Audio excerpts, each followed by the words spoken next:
दोस्तों एक बार फिर से स्वागत है। आज वेक्टर कैलकुलस में हम शुरू करने जा रहे हैं gradient, grade divergence and curl. ये अपना चैप्टर है। नेक्स्ट 2 या 3 क्वेश्चन इसमें से एग्जाम में लगातार आते रहे हैं। कम से कम 2, ज़्यादा से ज़्यादा 3 क्वेश्चन आ सकते हैं। तो ग्रेड डाइवर्जेंस और कर्ल, ये पूरा चैप्टर जो है ये कैलकुलस पोर्शन है।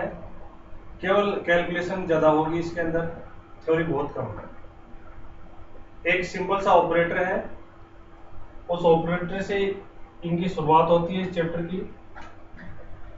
ऑपरेटर है डेल या नेबला। ये जो ऑपरेटर है इसको बोला जाता है डेल या नेबला। यहाँ पर डेल कह करके हम इसको संबोधित करेंगे। डेल ऑपरेटर का अर्थ है i del by del x, direct हमें याद रखना है, j del by del y plus k del by del z. Operator del ये एक सदिश संकारक है और इसमें आप देख रहे हैं del by del x, del by del y, del by del z. ये आंशिक अवकलज है एक्स वाई और जेड के सापेक्ष। और इस पूरे चैप्टर के अंदर हम थोड़ा सा ध्यान रखेंगे सममिति का, यानी सिमेट्री का। वो हमारा जो काम है उसको सॉर्ट करेगा। जैसे इसमें ये 3 पद लिखे हुए हैं i j k del by del x del y del z, तो इसको शॉर्ट में हम व्यक्त करेंगे। पहला पद लिख करके आई डेल बाई डेल एक्स लिख देंगे और बाकी दोनों के लिए समेशन का सिंबल या नोटेशन यूज कर लेंगे। तो ये जो डेल ऑपरेटर है, इस ऑपरेटर के साथ में 3 चीजें परिभाषित की गई हैं, ग्रेडियंट, डाइवर्जेंस और कर्ल। ग्रेडियंट जो है वो किसी अदिश का साधारण गुणन ऑपरेटर के साथ, और डॉट गुणा और क्रॉस गुणा से मिलेंगे हमें डाइवर्जेंस और कर्ल। तीनों की डेफिनेशन हम साथ में लिख लेते हैं, उसके बाद में स्टेप बाय स्टेप ग्रेडियंट, और उसके बाद में डाइवर्जेंस का चैप्टर, उसके बाद में कर्ल का चैप्टर, और उसके बाद में इन तीनों के कुछ आइडेंटिटीज है, वेक्टर आइडेंटिटीज जिनको कहा जाता है, उनमें से भी एक क्वेश्चन एग्जाम में आता है। तो सबसे पहला अपना है ग्रेड। ग्रेडियंट जो है उसको शॉर्ट में लिखेंगे ग्रेड, डाइवर्जेंस को शॉर्ट में लिखेंगे डाइवर्जेंस DIV, और कर्ल को शॉर्ट में लिख देंगे CUR कर्ल। ये तो वैसे ही शॉर्ट लेटर है। ग्रेडियंट जो है वो किसी अदिश राशि पे अप्लाई होता है, डाइवर्जेंस और कर्ल दोनों सदिश राशियों पर। तो इन तीनों की डेफिनेशन को समझना है, उसके बाद में हम स्टेप बाय स्टेप आगे बढ़ेंगे। ग्रेड फाई जो है उसको इस ऑपरेटर के लिहाज से लिखें तो ये लिखा जाएगा ऑपरेटर डेल। तीनों ही ऑपरेटर पर परिभाषित है, इसमें भी ऑपरेटर डेल आएगा, इसमें भी ऑपरेटर डेल आएगा। जो पहला वाला ग्रेडियंट है उसको याद रखने की सुविधा के लिए हम याद रखेंगे इस तरीके से, इसमें साधारण गुणन है, इसमें डॉट गुणन है और इसमें क्रॉस गुणन है। इसमें साधारण गुणा है, इसका मतलब यहाँ कोई चिन्ह हमें यूज नहीं करना, यहाँ पर डॉट गुणा और यहाँ पर क्रॉस गुणा। साधारण गुणा जब है सदिश संकारक है, ये है संकारक ऑपरेटर। साधारण गुणा जब एक साइड में IJ के आ गया तो साधारण गुणा होगा अदिश राशि के साथ, फाई ये कोई अदिश फलन है, और ये दोनों सदिश के साथ। वही अदिश सदिश यहाँ पर लिखे, वही दोबारा यहाँ पर लिख दिए। ये क्या है, अदिश राशि,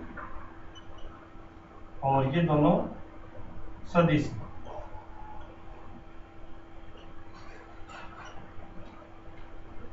तो ऑपरेटर जो है डेल, उसका हम अप्लाई करेंगे अदिश फलन के ऊपर, तो क्या आएगा रिजल्ट में वो देखें। डेल फाई का अर्थ क्या है, डेल फाई का अर्थ है i del phi by del x, j del phi by del y, और k del phi by del z. और ये जो है डेल डॉट एफ, इसको अगर हम सरल करें तो पहले तो मैं ऑपरेटर डेल लिख देता हूं, i j k del x del y del z, जो ऊपर लिखा हुआ है वो सेम हमने यहां पर ले लिया, और डॉट जो सदिश है, सदिश एफ, उसके आई जे के तीनों घटक ले लेंगे, f1i मान लीजिए इसको, f2j और f3k। तो ये क्या हो जाएगा, डॉट है, इसका मतलब i dot i1, j dot j1 और k डॉट k1। और उसके बाद में आंशिक अवकलन किसका, x के सापेक्ष पहले पद का, y के सापेक्ष दूसरे पद का, z के सापेक्ष तीसरे पद का। तो इसके बराबर आएगा i तो हट ही गया, केवल del f1 by del x, और दूसरा del f2 by del y और del f3 by del z। तो जो डाइवर्जेंस है उसका अर्थ है डेल डॉट f, और उसको इस तरीके से हल किया जाता है। अब लास्ट में जो तीन पद लिखे हैं, अगर समिति है तो एक पद लिख देंगे, और बाकी दो के लिए समेशन को जैसे इसमें यूज किया है वैसे ही हम कर लेंगे। अगर समिति नहीं है तो तीनों जो घटक है उनका अलग अलग x, y और z के सापेक्ष अवकलन हम कर देंगे। उसके बाद में जो तीसरी जो डेफिनेशन है कर्ल f, उसको हम बोल सकते हैं डेल क्रॉस f, और डेल क्रॉस f, डेल को आप जानते हो क्या है, यही है डेल, और f जो है वो भी ऊपर लिखा हुआ है, ये दोनों है, केवल यहाँ डॉट की जगह पर क्रॉस है। अब एक क्रॉस भी जब हम करते हैं उसी तरीके से ये भी सोल्व हो जाएगा।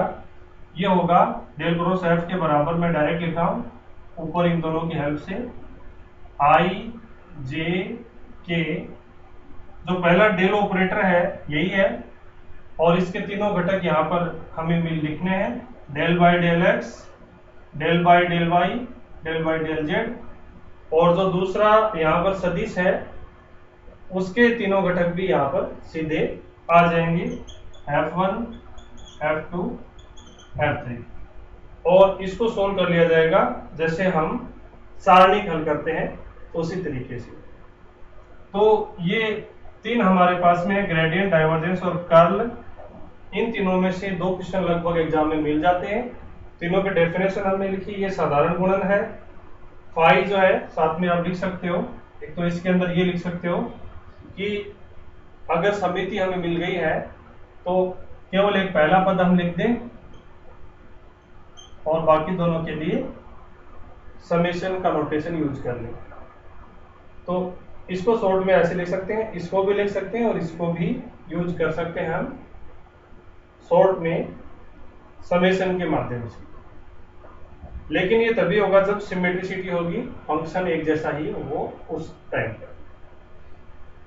ये हमने तीनों की डेफिनेशन पढ़ी है, ये है यहाँ पर, और यहाँ पर जो अदिश फलन है, अदिश फलन जो है वो phi is function of x y और जेड। एक्स वाई जेड का कोई फलन है फाई।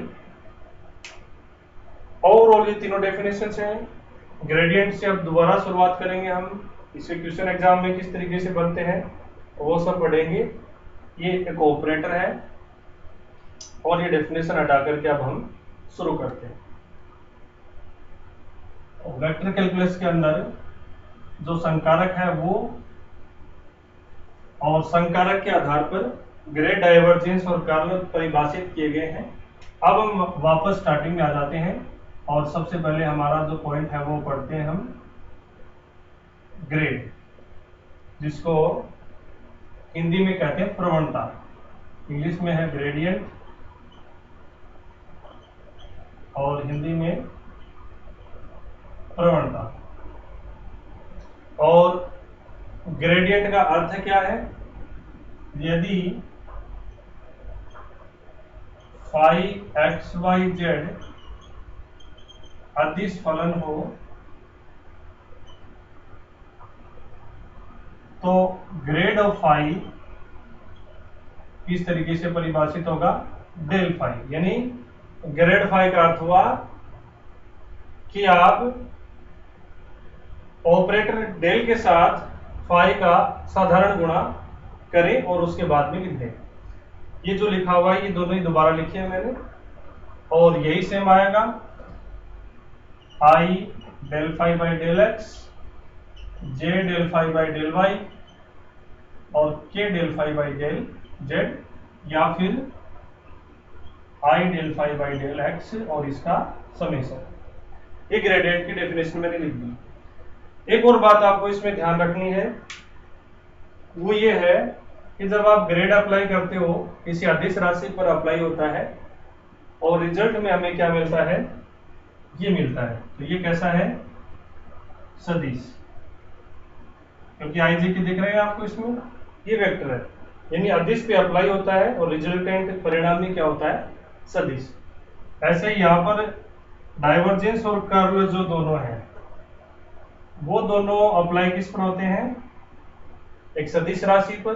रिजल्ट क्या आता है आप देख सकते हैं इसके अंदर, डाइवर्जेंस लगाने पर तो आई जे के हट जाता है, इसका मतलब अदिश राशि, और कर्ल जब आप अप्लाई करोगे तो आई जे के इसमें बचेगा, इसका मतलब सदिश राशि। यानी ये रिजल्टेंट क्या है, स्केलर, और ये क्या है, वेक्टर। तो ये आपको ध्यान रखना है, ग्रेड जो है वो अदिश पे अप्लाई होता है, रिजल्ट क्या मिलता है, सदिश राशि। डाइवर्जेंस सदिश पे अप्लाई होता है, रिजल्ट क्या मिलता है, अदिश राशि। और कर्ल जो है वो रिजल्ट अप्लाई किस पे होता है, कोई न कोई सदिश फलन के ऊपर, और रिजल्ट क्या मिलता है, वो भी कोई न कोई सदिश फलन ही मिलता है। तो ये हमें ध्यान रखना है, तीनों का ऊपर दोबारा मैंने लिखा है, और यहां से हम अपने चैप्टर की शुरुआत करते हैं। कुछ और चीजें हैं इसमें ध्यान रखने लायक, और डायरेक्ट कुछ चीजें याद हमें रखनी है।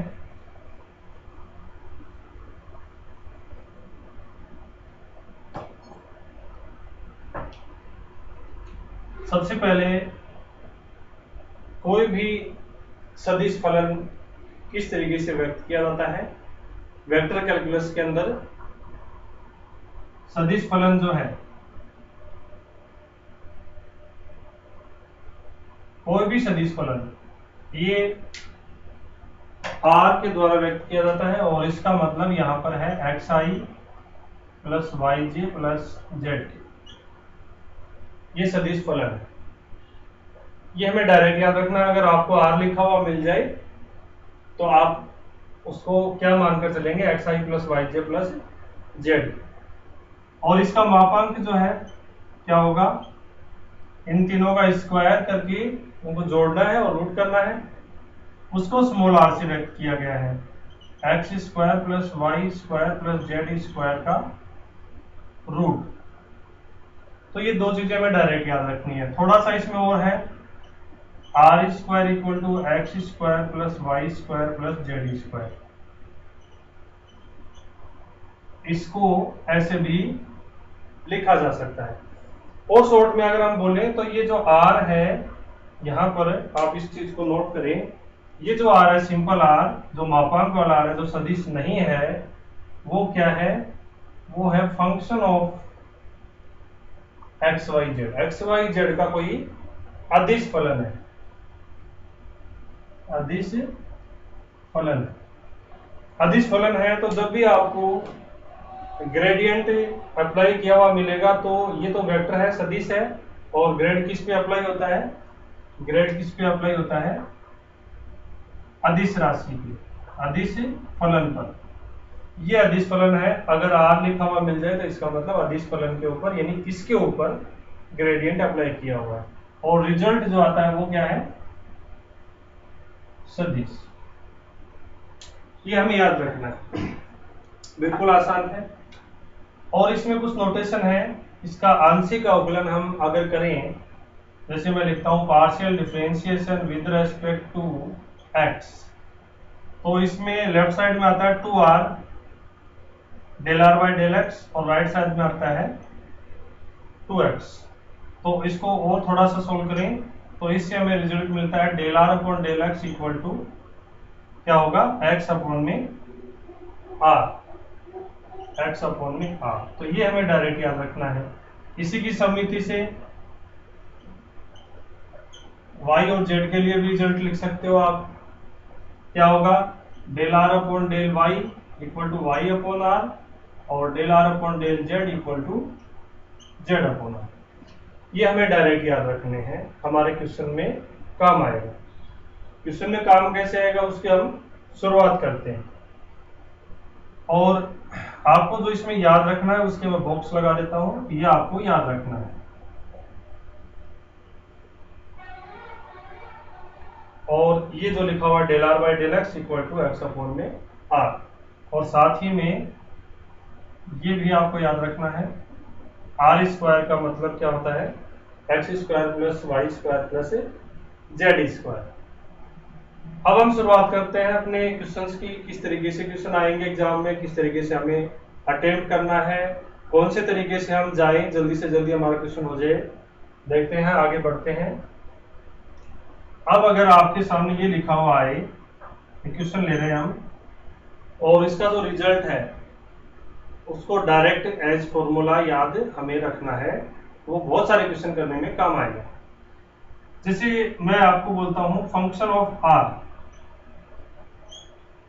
ये आर है, देखिए इन दोनों आर में फर्क है, ये वेक्टर आर है और ये जो सिंपल आर लिखा हुआ इसका अर्थ है मापांक है उस सदिश का, यानी ये एक अदिश फलन है किसका, एक्स का, वाई का और जेड का। तो एफ आर अगर लिखा हुआ है और आपको उसका वो ग्रेडियंट निकलवा रहा है, ग्रेड ऑफ एफ आर, आप बताइए क्या होगा। ये हमारा question, grad of function of r, और यहां पर इस आर का अर्थ क्या है, इस आर का अर्थ है ये आपको क्वेश्चन में लगभग तो दिया हुआ मिलता है, का मान जहां वेक्टर आर का अर्थ तो है x i plus y j plus Z के, और स्मॉल आर का अर्थ है वेक्टर आर का मापांक। ये दोनों लगभग 99% तक तो क्वेश्चन में दिया हुआ मिलता है। अगर नहीं भी लिखा हो तो इसका जनरली यही अर्थ होता है, यही मान करके हमें क्वेश्चन को अटेम्प्ट करना है। ग्रेड ऑफ एफ आर जो है उसको किस तरीके से हम सोल्व करेंगे। अब हमें पता है कि एफ आर का ग्रेड का अर्थ क्या हुआ, ग्रेड का अर्थ हुआ ये, यानी आंशिक अवकलन करना है एक्स वाई और जेड के सापेक्ष, किसका, फाई का, और फाई यहाँ पर क्या है, फाई की जगह फंक्शन ऑफ आर, और आर किसका फलन है, आर जो है वो एक्स का भी है, वाई का भी है और जेड का भी। इसका मतलब आर का जो आंशिक अवकलन है वो एक्स के सापेक्ष भी होगा, वाई के सापेक्ष भी होगा, जेड के सापेक्ष भी होगा। तो ग्रेड एफ आर का अर्थ क्या हुआ, ये हम लेते हैं इधर, ग्रेड फंक्शन ऑफ आर, इसको हम बोल सकते हैं, ये दोनों तो एक ही बात है।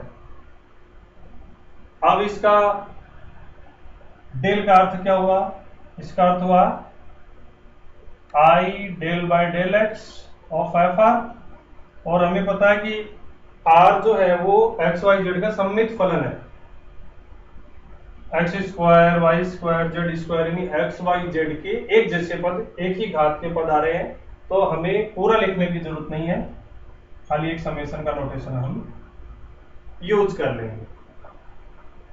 तो x के सापेक्ष इसका अवकलन करेंगे, ये आएगा f डेश r, हमें पता नहीं है फंक्शन ऑफ r क्या है, इसलिए सीधा सीधा ही लिख देंगे f डेश r, और फिर f का हो गया f डेश, अभी r का डिफरेंशिएशन करेंगे x के सापेक्ष, तो क्या होगा del r by del x, साथ में i कैप, और ये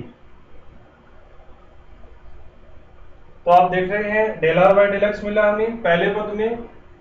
del r by del x की जगह हम डायरेक्ट ही क्या लिखेंगे, ये डायरेक्ट याद रखना है, इसलिए बॉक्स में लिखा है एक्स अपॉन आर लिख देंगे, तो ये बन जाएगा f dash r x upon में आर, और साथ में ये आई है, आई मैं यहाँ पर लगा देता हूँ, और ये समेशन।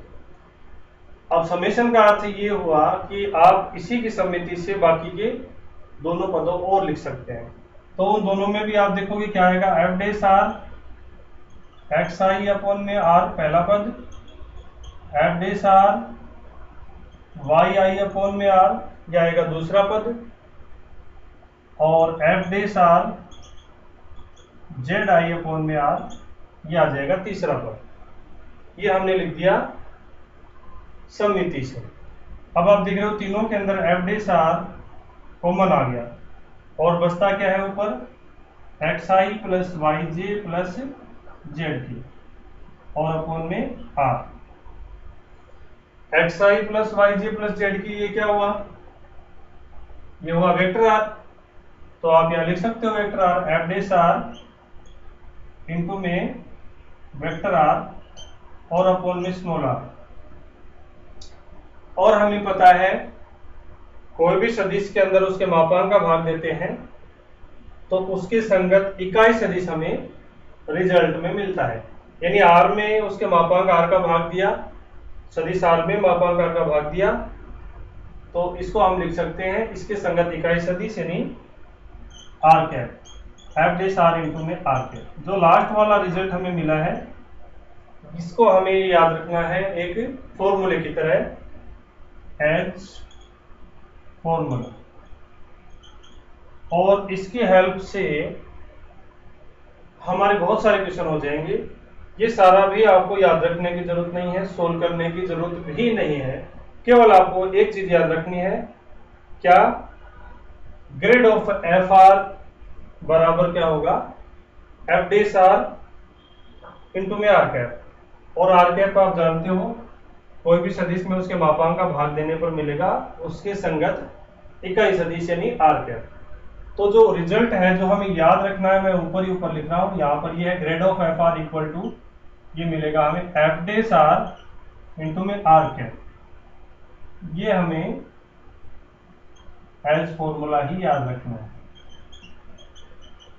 तो नीचे वाला जो है वो सारा मैं हटा रहा हूं, आप चाहे तो नोट कर सकते हैं, स्टेप बाय स्टेप मैंने पूरा लिखा है, आप समझ सकते हैं कि किस तरीके से होता है। यहाँ पर इसमें आर का अर्थ क्या है ये मैंने अलग से आपको बताया है, क्योंकि ये सारा जो है जो ये सब कुछ लिखा हुआ है ये पूरी वेक्टर कैलकुलस में बार बार आएगा और बार बार del r by del x मिलेगा आपको, उसकी जगह एक्स अपॉन आर यूज किया हुआ मिलेगा। ये आर है, ये सदिश आर है, इनका अर्थ क्या होता है ये आपको पहले से ध्यान होना चाहिए।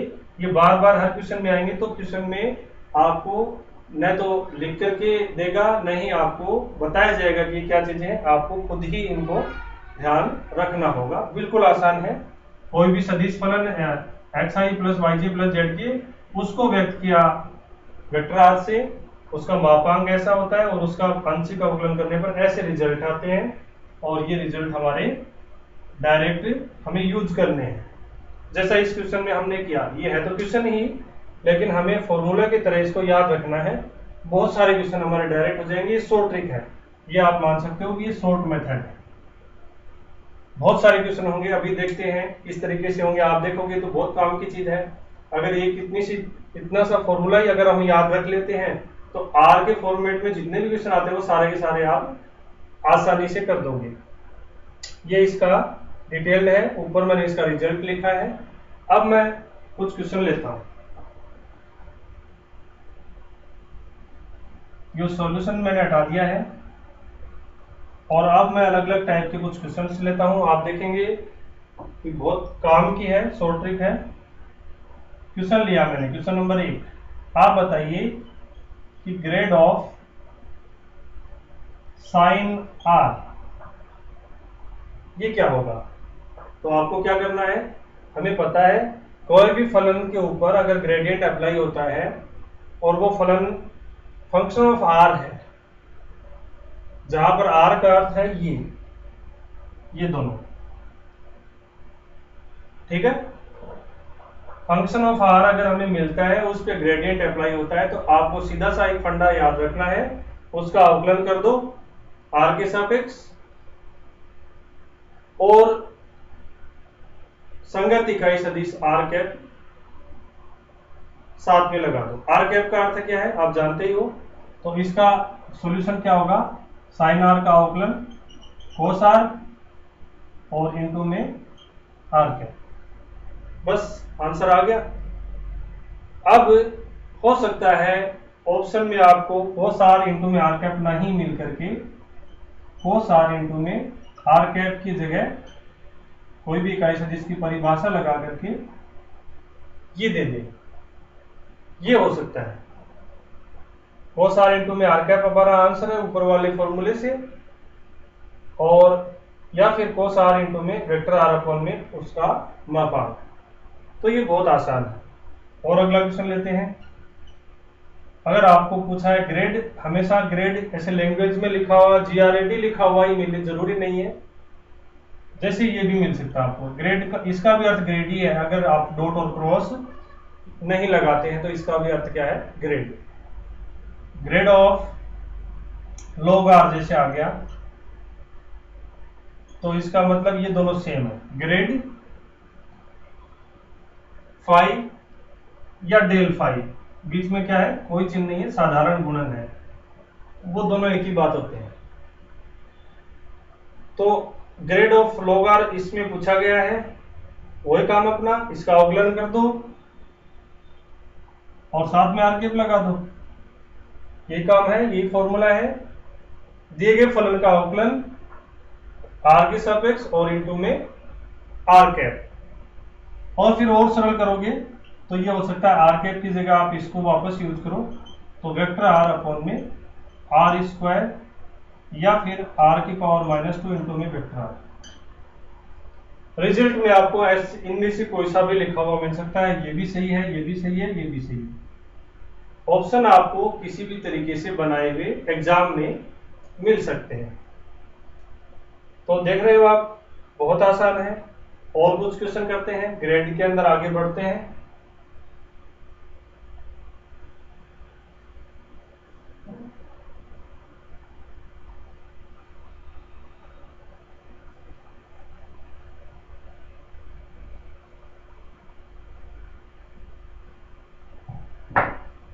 अगला क्वेश्चन सिंपल एग्जांपल के लिए मैं बता रहा हूं आपको, ग्रेड ऑफ जैसे आर की पावर m आ गया,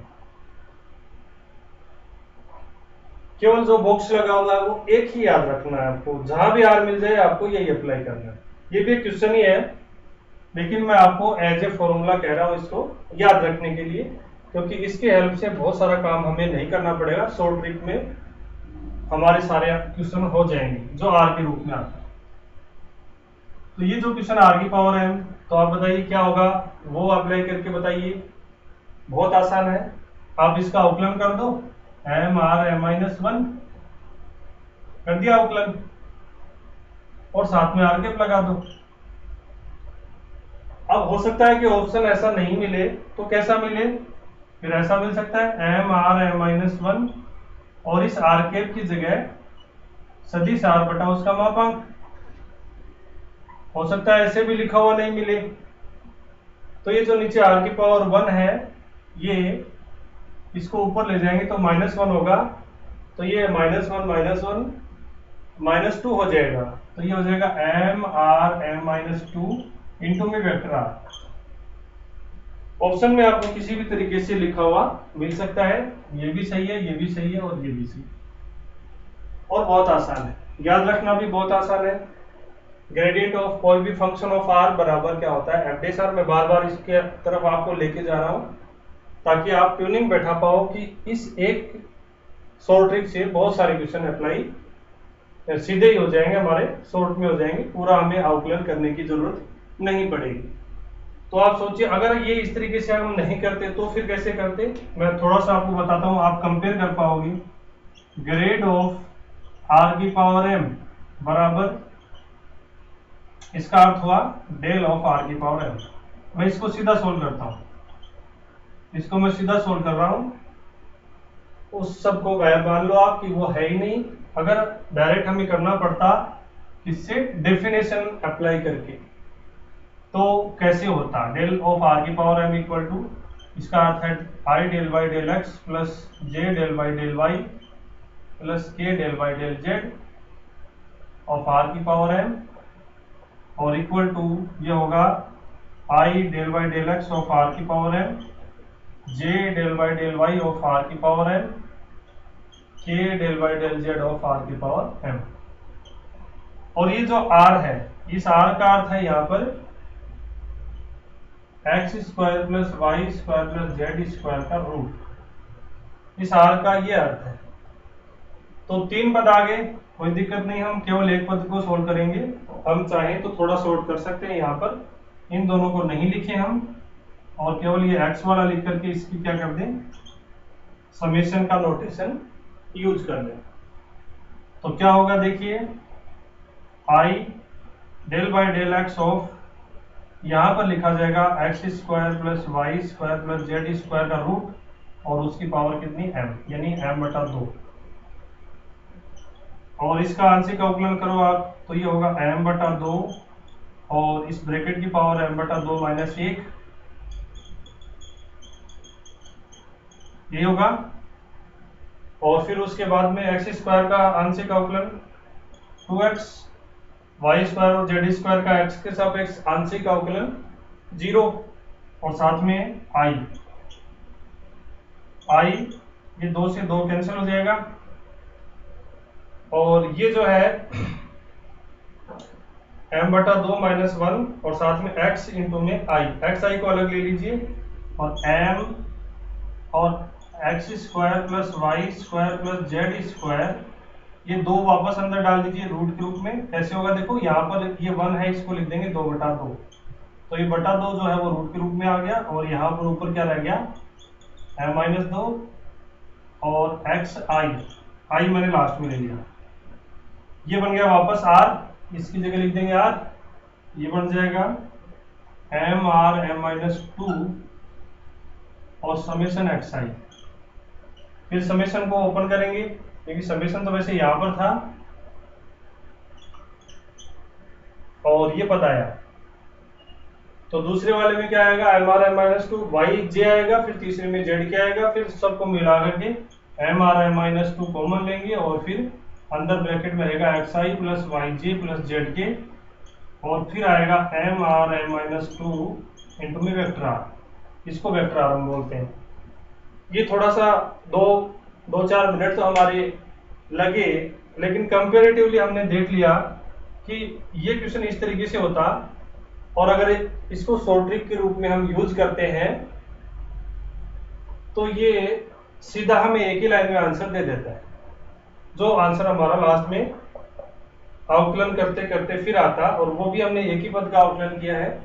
हालांकि बुक में जो है वो इस तरीके से दिया हुआ सॉल्यूशन, लेकिन हमें ऐसे नहीं करना, हमें जो शॉर्ट से शॉर्ट संभव है ये तरीका, इससे हमें इसे सोल्व करना है।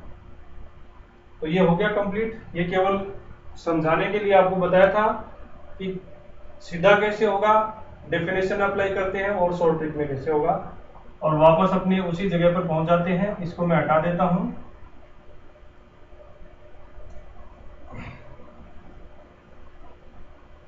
और हम आ जाते हैं अपने ऑब्जेक्टिव टाइप पे वापस। नेक्स्ट क्वेश्चन लेते हैं, ग्रेड ऑफ e की पावर r स्क्वायर, तो क्या होना चाहिए इसका आंसर, इसका आंसर होगा, इसका अवकलन कर दो, ये खुद ही होता है, और इनटू में फिर 2r, r स्क्वायर का अवकलन 2r इनटू में r कैप, ये आ गया। इस r कैप की जगह वापस आप ये लिख सकते हो, e की पावर r स्क्वायर इनटू में 2r, और वेक्टर r अपॉन में r, और थोड़ा सा और सोल्व कर सकते हो। तो यहाँ पर आप देख रहे हो ये r से r कट जाएगा, और आंसर आ जाएगा लास्ट में 2e की पावर r स्क्वायर और वेक्टर r साथ। तो ऑप्शन में ये मिल सकता है, ये मिल सकता है, ये मिल सकता है। बहुत आसान क्वेश्चन है, ये आया हुआ एग्जाम में, बताता हूं मैं आपको। ये अपने पूछा हुआ है सेकंड ग्रेड आरपीएससी 2011 के एग्जाम में, और ये ऑप्शन में ये जो आंसर लिखा हुआ है ये ऑप्शन में आया था। आप देख रहे हो ज्यादा से ज्यादा 15 सेकंड का क्वेश्चन है, अगर हम इसके आधार पर क्वेश्चन को सोल्व करते हैं। एक और क्वेश्चन एग्जाम में आया हुआ, ये है ग्रेड ऑफ 1/r, ये है फर्स्ट ग्रेड 2016 में आरपीएससी में पूछा गया है। ठीक है, थोड़ा सा अलग नोट कर देता हूं, ये और ये है ग्रेड ऑफ 1/r बराबर ये पूछा गया। अब मेरे ख्याल से शायद ही कोई ऐसा हो जिसको ये क्वेश्चन 15 सेकंड से ज्यादा हो, जिसको टाइम लगे। बहुत आसान है।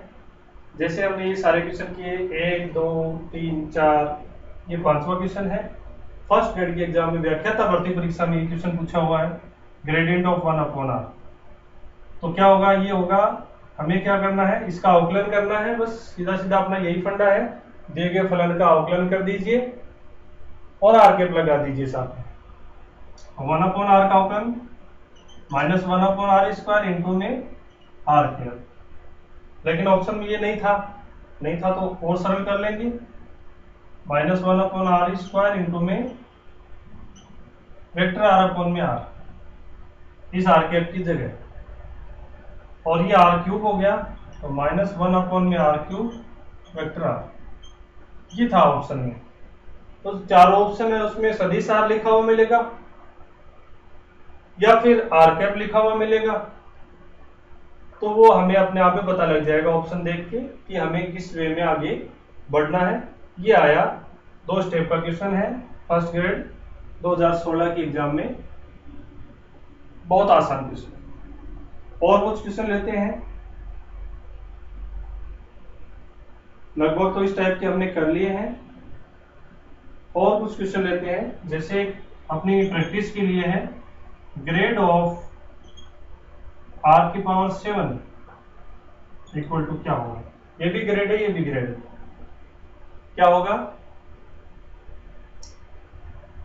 ये होगा 7r⁴ और इंटू में आर कैप, या फिर 7r⁴ वेक्टर r अपॉन में r, या फिर 7r⁵ वेक्टर r। तो ये आंसर हो जाएगा। देख रहे हैं आप, बिल्कुल आसान है, एक एक लाइन के क्वेश्चन है। और कर लेते हैं क्वेश्चन, डेल ऑफ, जैसे हमने ये कर लिया r⁻² यानी 1/r², ये क्या होगा, या फिर r² ही ले ले अगर, तो भी क्वेश्चन चेंज हो जाएगा थोड़ा सा। देखो r² ही अगर हम ले लेते तो क्या होगा, 2r और आर कैप,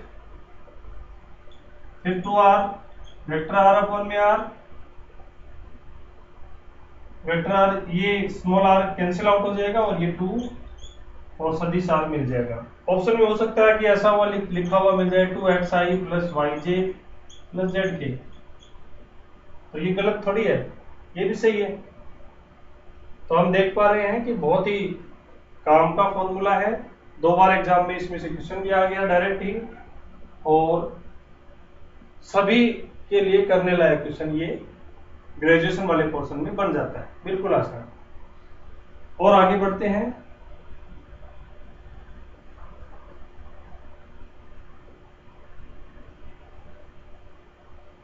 क्वेश्चन एग्जाम में इजी आते हैं ग्रेजुएशन वाले पोर्शन में। अगर आपने शॉर्ट ट्रिक के मेथड से पढ़ लिया तो कहीं भी कोई भी समस्या आने वाली नहीं। फर्क क्या होता है, +2 लेवल तक तो बुक्स भी काफी अवेलेबल है, क्वेश्चन भी बहुत सारे मिल जाते हैं और शॉर्ट ट्रिक्स भी मिल जाती हैं।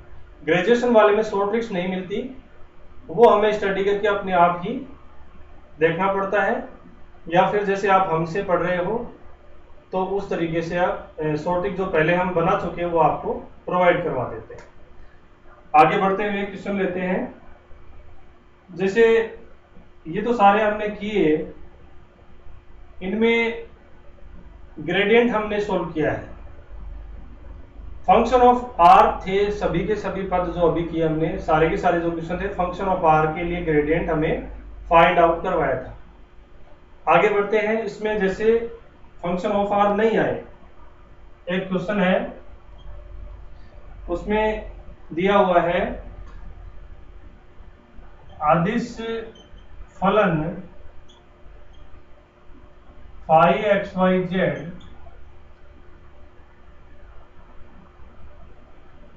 Equal to 3x² y minus y³ z² के लिए बिंदु 1 - 2 - 1 पर ग्रेड फाई जो है वो ज्ञात कीजिए। सॉल्यूशन, ये हमसे क्वेश्चन पूछा गया है। तो आप देख रहे हैं ये जो क्वेश्चन है इसमें एक फाई एक्स वाई जेड दिया। अभी तक जो हमने फाई फंक्शन लिया था वो क्या था, फंक्शन ऑफ आर था, और यहां पर फाई जो है वो फंक्शन ऑफ आर नहीं है, कोई और ही फलन है, एक्स वाई जेड का फलन है, कुछ और है। तो हमें इसको सोल्व करना है सीधा ही। अब क्या करना होगा, हमें डायरेक्टली डेफिनेशन अप्लाई करनी है। डेफिनेशन के हिसाब से क्या होगा, ये तो एक ही बात है, ये दोनों तो एक ही बात है। क्या होगा, i del phi by del x, j del phi by del y, k del phi by del z. अब मैंने आपको कहा था अगर समिति हो तो एक ही पद लिख लेते हैं, बाकी के पद नहीं लिखते, उसकी जगह समेशन का नोटेशन यूज कर लेते हैं। अगर मान लो इसकी जगह पर ऐसा फलन होता x cube plus y cube plus z cube, ये होता, तो उस टाइम पर ये समित फलन है, एक्स की घात 3 वाई की घात 3 जेड की घात 3, इसमें हम एक पद ले सकते थे, फिर उसके हिसाब से बाकी दोनों रिजल्ट लास्ट में लिख देते, शुरू में कैलकुलेट हमें नहीं करना पड़ता। लेकिन अभी क्या होगा, ये पद जो है वो सम्मित नहीं है, एक्स वाई जेड के अंदर सम्मित नहीं है, इस वजह से हम तीनों आंशिक अवकलन इसके सोल्व आउट करेंगे, न कि डायरेक्ट लिखेंगे। I cap del phi by del x, इसका एक्स के सापेक्ष आंशिक अवकलन करना है फाई का, क्या होगा, एक्स स्क्वायर का तो होगा 2x, ये वाई अचर है, ये वाई और जेड दोनों अचर है, तो ये हो जाएगा 2x करने पर 6xy माइनस 0। उससे अगला फाई का आंशिक अवकलन y के सापेक्ष, तो ये पता है इसमें भी y है, इसमें भी y है, क्या होगा, ये 3x square minus 3y square और ये जेड स्क्वायर कॉन्स्टेंट प्लस के फाई का आंशिक अवकलन किसके सापेक्ष, जेड के सापेक्ष, तो इसमें जेड नहीं है, 0 माइनस इसका 2z होगा तो 2y क्यूब जेड। ये हमारा ग्रेडियंट आ गया, ये क्या आ गया, ग्रेड फाई हमें मिल गया।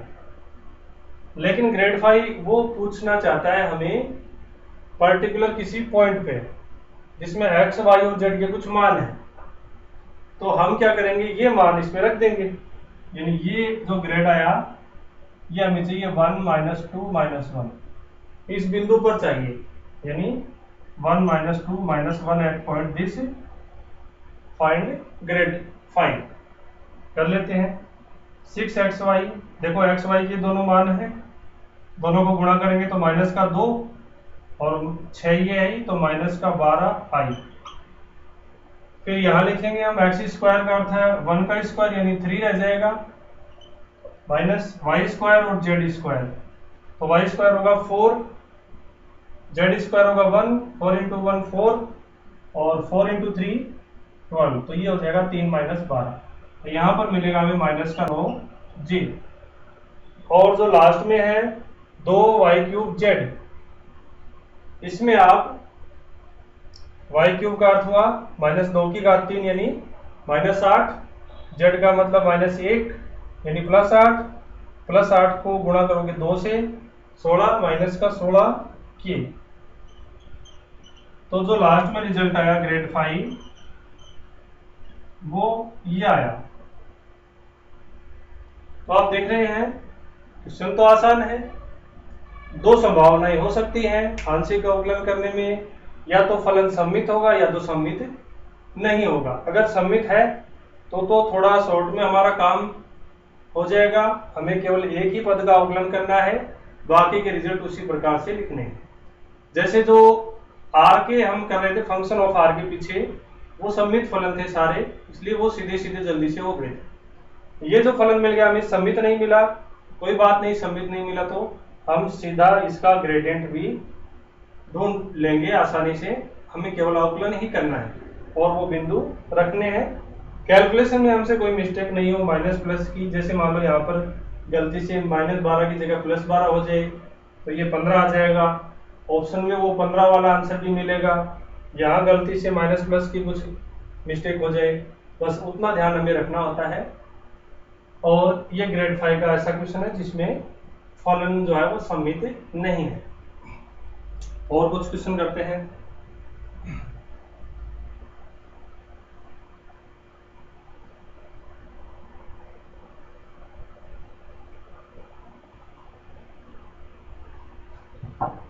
जैसे ये क्वेश्चन है,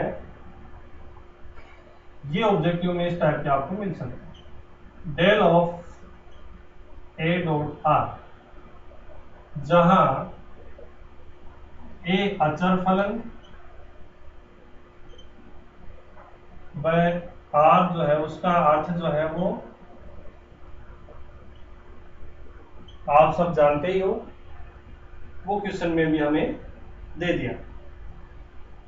इसका मान निकालना है और ऑप्शन है हमारे पास में कुछ a 0 r और 1, सदिश a 0 सदिश r और 1, ये हमारे ऑप्शन है। देखते हैं किस तरीके से होता है। a डॉट r सॉल्यूशन, इस डेल के बाद में कोई डॉट या क्रॉस नहीं लगाया, इसका मतलब ये डायवर्जेंस और कर्ल नहीं है, ये ग्रेडियंट, साधारण गुणा जो है इसका मतलब ग्रेडियंट।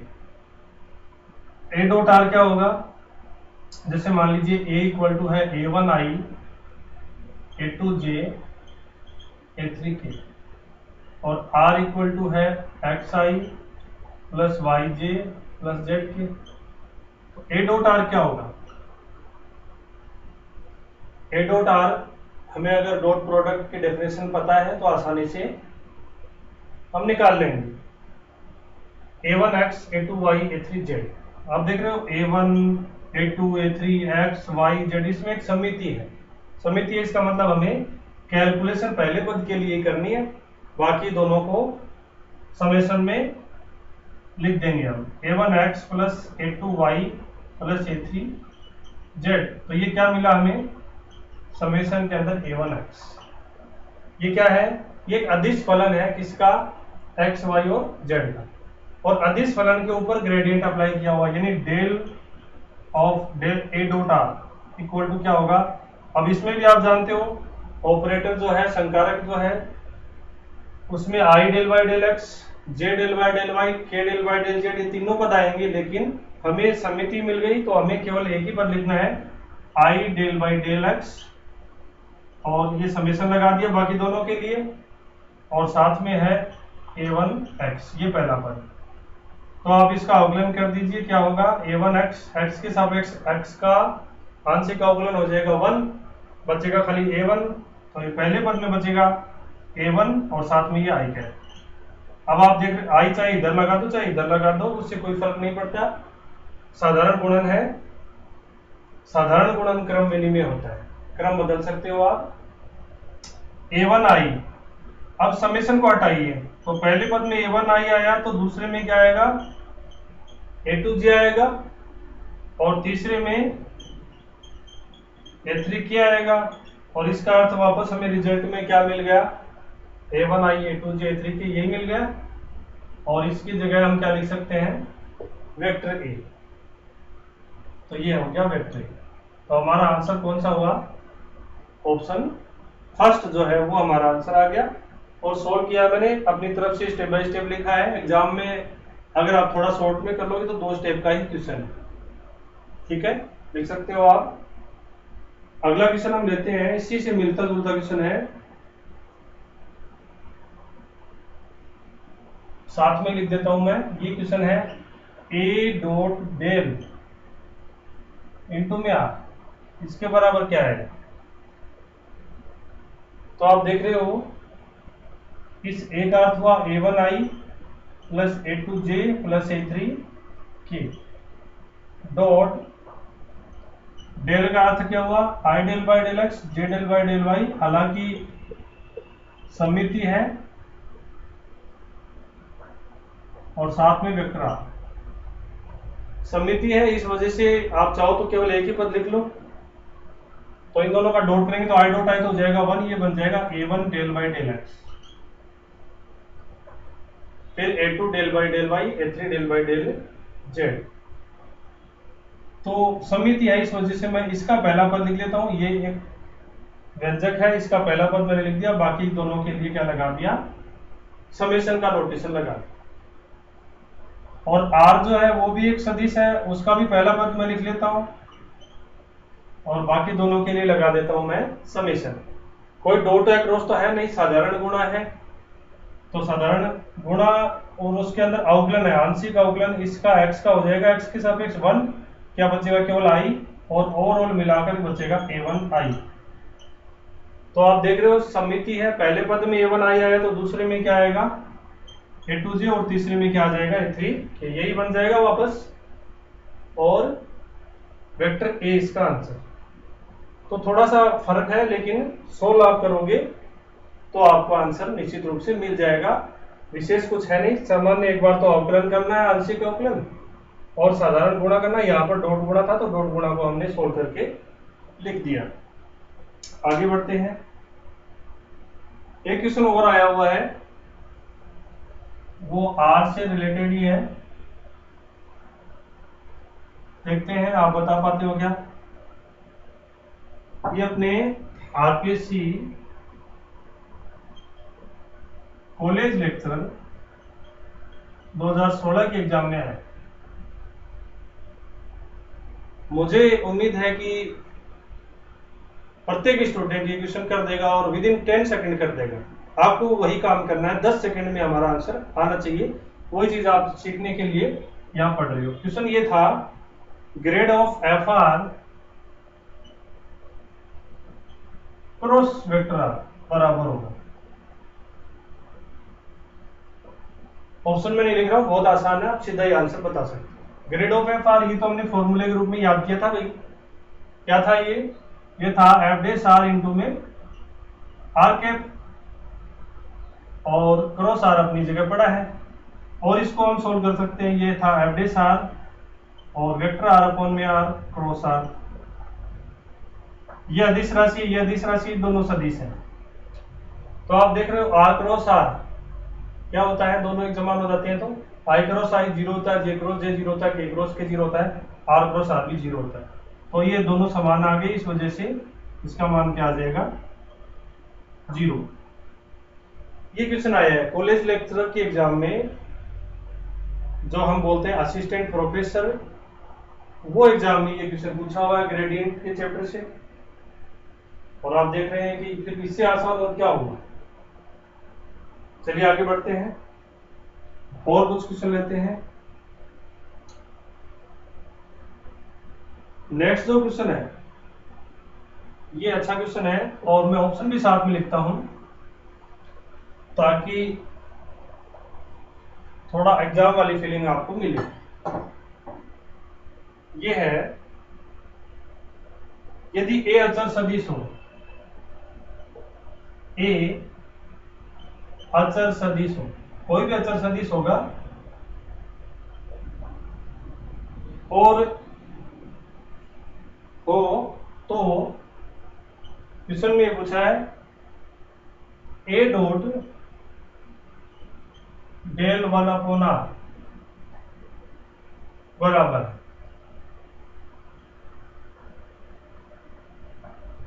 और ये ऑप्शन ले लेते हैं, minus a dot r upon में r square, minus a dot r upon में r cube, plus a dot r upon में आर स्क्वायर, और प्लस का ए डॉट आर अपॉन में आर क्यूब। ये हमारा क्वेश्चन है, बहुत आसान है। ये ऑप्शन है, ऑप्शन देख के भी आइडिया लग जाता है। आप तो सीधा सीधा आपने जैसे सरल करते आए हो वैसे कर दो। अब बात ये है कि ए अचर सदिश है, अगर जरूरत पड़ी तो हम ए सदिश को a1i a2j a3 के लिख करके सोल्व कर सकते हैं। लेकिन क्योंकि ए डॉट तो सारे ऑप्शन में पहले से ही लगाया हुआ है, ध्यान से देखिए आप हमेशा एक बात का ध्यान रखें, मैं आपको बताता हूं, बहुत ही काम की बात है। अगर आपको एग्जाम में कोई हिंट नहीं मिल रहा है क्वेश्चन को पढ़ के और आपका अच्छा पढ़ा हुआ है वो टॉपिक, तो आप फिर ऑप्शन देखिए, चारों ऑप्शन में कुछ ना कुछ आपको हिंट जरूर मिलेगा। इसमें हम देखते हैं ए dot A dot A dot A dot, ये ए डॉट तो वैसे ही लगा दिया, ए डॉट तो सोल्व ही नहीं किया हुआ, ए डॉट तो इसमें दिया था, आगे वाला जो है पद उसी का सोल्व किया हुआ है, नहीं ग्रेडियंट को ही सोल्व किया हुआ है। ए डॉट तो सारे ऑप्शन के अंदर वैसा का वैसा ही रख दिया, यानी ए डॉट तो हमें करना ही। ए डॉट को तो आप भूल जाओ, जो बच गया उसको सरल कर लो। वो क्या होगा हमें पता है, इसका अवकलन कर दो और साथ में आर कैप लगा दो। यही तो पढ़ा है हमने, ग्रेडियंट ऑफ 1/r, यही पढ़ा था हमने। ग्रेड ऑफ कोई भी फंक्शन एफ आर का क्या होगा, उसका अवकलन कर दो और साथ में आर कैप लगा दो। तो आर कैप, अब ये तो ऑप्शन में है नहीं, कहीं भी आर कैप नहीं है, आर वेक्टर आर है चारों में, तो वेक्टर आर में बदल दो इसको, बहुत आसान है। ए डॉट -1/r² इंटू में इसको क्या बोल देंगे हम, ये, और ये क्या हो जाएगा ए डॉट ऊपर आर, क्योंकि सदिशों का होता है डॉट, तो ये सदिश और ये सदिश, बाकी सब अदिश राशियां हैं, अपॉन आर क्यूब, ये माइनस आ जाएगा बाहर, तो माइनस का ए डॉट आर अपॉन में आर क्यूब। देख रहे हो कितना आसान क्वेश्चन है, थोड़ा घुमा दिया उसको, क्वेश्चन का रूप बदल दिया। खाली अगर ये ए डॉट नहीं होता तो ये तो हम कर चुके हैं पीछे, अभी किया हमने, लेकिन उसने ए डॉट लिख दिया और सारे ऑप्शन में भी ए डॉट रख दिया, तो उससे कोई फर्क पड़ा नहीं पड़ा। लेकिन हम उस चीज को देख पाते या नहीं देख पाते, कई बार हमारे सामने ही होता है वो, हम उस पर गौर नहीं करते कि ये क्या दिया है, हमें कैसे सोल्व करना है, फिर सोचते हैं कि ये तो हमारा नहीं किया होगा। तो आप कंपेयर करें ऑप्शन का क्वेश्चन के साथ में, अगर आपको यहाँ से हिंट नहीं मिला तो आपको चारों ऑप्शन से हिंट मिलेगा, चारों ऑप्शन में क्या डिमांड की गई है, क्या चाहा गया है, उस आधार पर हम आगे बढ़ सकते हैं। और क्वेश्चन लेते हैं, x sin y plus y cos z, gradient find out करना है हमें।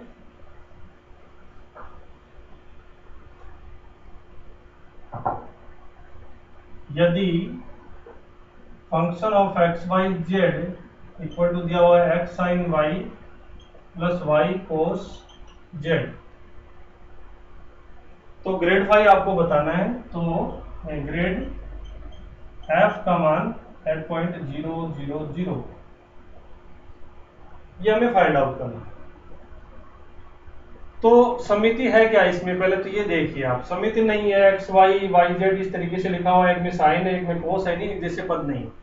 इसका मतलब ये हो गया सीधा सीधा कि हमें ग्रेडियंट के अंदर जो एक्स वाई और जेड के सापेक्ष आंशिक अवकलन वो करवाता है, वो पूरे तीनों पद हमें सोल्व करने होंगे और फिर उसके बाद में सॉल्यूशन हम लिख पाएंगे। तो x sine y plus y cos z, और सीधा इसका ग्रेड फाइंड कर लो। ग्रेड एफ बराबर क्या होगा, i del by del x f j del by del y f k del by del z f. ये मैंने सीधी सीधी परिभाषा अप्लाई की है। अब मेरे ख्याल से इसमें किसी को कोई प्रॉब्लम होनी नहीं चाहिए। देखते हैं आगे।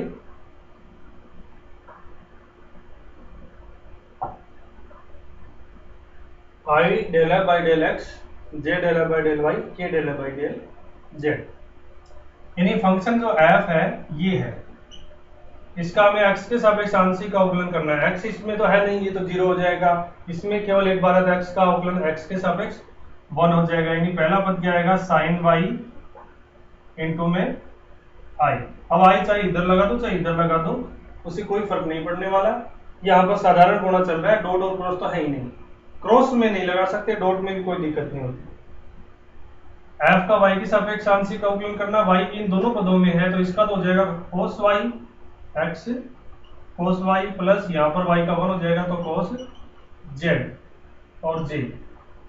और तीसरा f का z के सापेक्ष आंशिक अवकलन, ये पहला पद का तो 0 हो जाएगा और दूसरे पद में cos z का माइनस साइन z तो माइनस का y साइन z के। और ये मान जो हमें चाहिए मूल बिंदु पर 0 0 0 पर, तो हम सॉल्व कर लेंगे, निश्चित रूप से हमें आंसर मिलेगा। 0 रखो y की जगह, साइन 0 का मान 0 0 आई, यहाँ x y z तीनों की जगह 0 रखना, ये 0 cos 0 का मान 1 हो गया तो ये बन गया 0 + 1 j, और लास्ट वाले में 0 रखते ये 0 k। तो ये आंसर हो गया, केवल वेक्टर j आ गया, इसका ग्रेडियंट क्या है वेक्टर j। तो क्वेश्चन में ऑप्शन में आपको इस तरीके से कुछ मिलेगा, जैसे j आ गया तो ऑप्शन मिल जाएंगे i वेक्टर, j वेक्टर और k वेक्टर, और या फिर इसके अलावा कुछ और मिल जाए आपको i + j + k, इस तरीके से ऑप्शन बनाए हुए मिल जाए। तो आप देख रहे हो ये भी बहुत आसान है, काफी क्वेश्चन हमने किए हैं और जल्दी जल्दी किए हैं। अगर समिति नहीं आती तो भी कोई विशेष दिक्कत नहीं है, समिति आ जाती तो बहुत ही बढ़िया है, ग्रेडियंट आसानी से फाइंड आउट हो जाता है। एक आध क्वेश्चन और लेते हैं, थोड़ा सा लेवल भी ठीक होता जाएगा क्वेश्चन का, आगे आगे बढ़ते जाएंगे। और एक सिंपल क्वेश्चन है इसी तरीके का, आपको एक फलन दिया हुआ है और उसका ग्रेडियंट फाइंड आउट करना है। बिंदु दिया है क्वेश्चन में, बिंदु 1 - 1 2 पर ग्रेड फाई का मान यदि फाई दिया है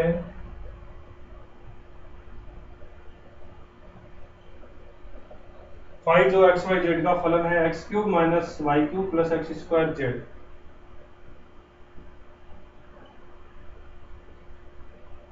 ये देख लेता हूं मैं एक बार, x³ - y³ + x² z, x³ - y³ + x² z, ये फंक्शन है। जैसा हमने अभी किया था वैसे ही होगा। अब देखिए आप भी सोच रहे होंगे कि अब हम डायरेक्ट कर सकते हैं, पूरा हमें लिखने की जरूरत नहीं है, सीधा सीधा अवकलन करना है, ये भी मैं एक स्टेप तो लिख ही देता हूँ। ग्रेड फाई आपको एग्जाम में ये स्टेप नहीं लिखनी पड़ेगी, अब आप डायरेक्ट कर पाओगे। मैं लिख रहा हूं यहाँ पे del phi by del x, del phi by del y, del phi by del, ये मैंने ग्रेड फाई की डेफिनेशन लिखी और कुछ नहीं किया। समित फलन तो है नहीं तो आप सीधा आंशिक अवकलन करो, 3x² + 2xz i, y के सापेक्ष आंशिक अवकलन करोगे तो माइनस का 3y² j, और तीसरा z के सापेक्ष करोगे दोनों 0 पद हो जाएंगे, यहाँ पर केवल बचेगा x² k, और दिया गया बिंदु इसमें रख दो 1 - 1 2,